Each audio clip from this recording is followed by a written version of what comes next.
Jody, I feel bad because I'm asking you to really reach back to like maybe in the womb. Oh, you might. I definitely don't. It has been a little bit of a while. I started when I was 3, and I don't know when I got my sight card.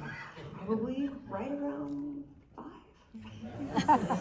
So 1968 or something. 6, something like that. You started at such a young age. I'm curious, was there ever a time, did you always know it was a career, or was there a time when you thought you might do something else? Oh, I never thought I'd be an actor when I grew up, and my mom was quite clear about that. She would always say, like, so are you going to be a lawyer or a doctor?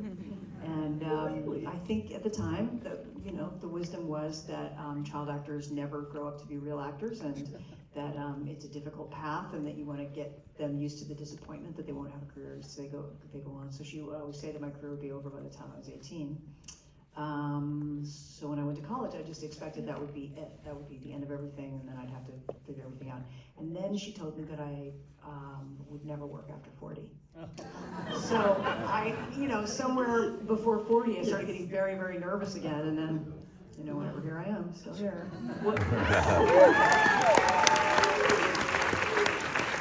What's the next barrier to break? I'm trying to think. What was that? What's the next barrier to break? What are restrictions that she put on you? I've heard that you don't act anymore after dead, but we have a guy now. Yes, I could do that. I could do some phantom acting. I wouldn't mind being like the oldest junkie grandma out there. I really am enjoying doing the older actor thing and playing. There's something about the grittiness and the reality of it, and not having the pressure to I don't know, live up to some kind of weird celebrity status thing. So for me, it's been the happiest years of acting has been like in the last 10 years. And for your work on this show, you actually received an Emmy Award, which was your first nomination. I took one for the team. We got 13 nominations, but I'm the only one that came home with, Issa has it in her house. I was hoping to bring it, for real. I really thought about it. The next, we got 19 nominations. Oh, sorry. And, but the Emmy went to her. Yeah. Is it the first series regular? I'm not sure. Oh, really? At least in 20 years, let's say. Oh, yeah. Okay. Yeah. I mean, I think I've just been waiting. I think the most exciting, well, certainly the best of narrative work right now is on streaming. And I've done a bit of directing on streaming, and I just couldn't wait to find out what that was going to be that I was drawn to. And it took me a long time to find it. Really? So you had sort of been looking? I guess I've been looking. It was a combination I couldn't afford to walk away from, which was this extraordinary script and that lady over there. The minute I met Issa, it was so clear that she was the vision of this project, and that she was going to take us on this extraordinary adventure. And I said yes immediately. She promised me an Emmy. Did you know Danvers' whole arc from the start, or did you sign on based on Tell them what you did. Yeah, it's bad. No, it's not that bad.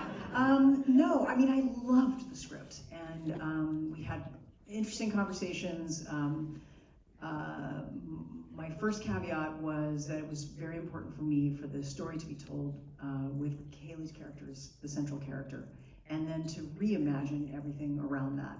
And for me, Danvers, I just didn't feel like I was right for the Danvers that Issa had written, and she wrote a beautiful character. But I felt like I was too old to play that character, who was so fresh from this tragedy, and I thought that it better served Kaylee's character to be a bit more of a foe and to be more of have an opposite journey. So we reimagined it. Well, Issa reimagined it. I just sat around twiddling my fingers and waiting. So how did the character sort of change? Well, the character I have written was a decent human being, which did not pay. It was a human being trying to do the right thing in very adverse circumstances, and coming very fresh from a massive loss. And it was actually the same age. I think the age changed for a year or two, but pushing the loss to the past changes her, petrifies her heart and her spirit, and bitterness her.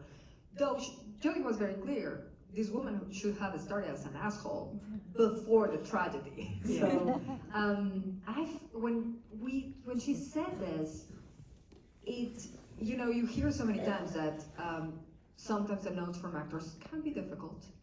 But when she said this, instead of being like, fuck my life, instead of that, what happened is, oh, that's interesting. That's interesting.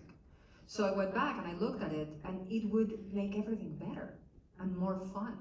And I did realize how necessary it is to add this big female TV anti-heroes in this, in the school of Tony Soprano and Mr. White, and who's that female in a big, fat, juicy series. And this was an opportunity, so I jumped at it. Wow. Oh, that's, I think, the whole reason that I do it.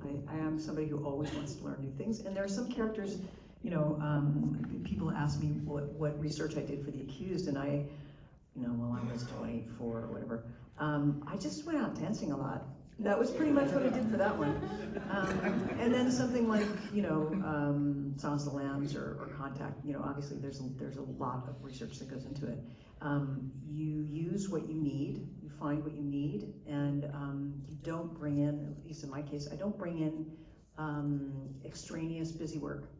I try to be very specific, and my whole goal is not to just tell the story of my character, but to tell the full story, so Issa's vision, and to just, be able to add to her train.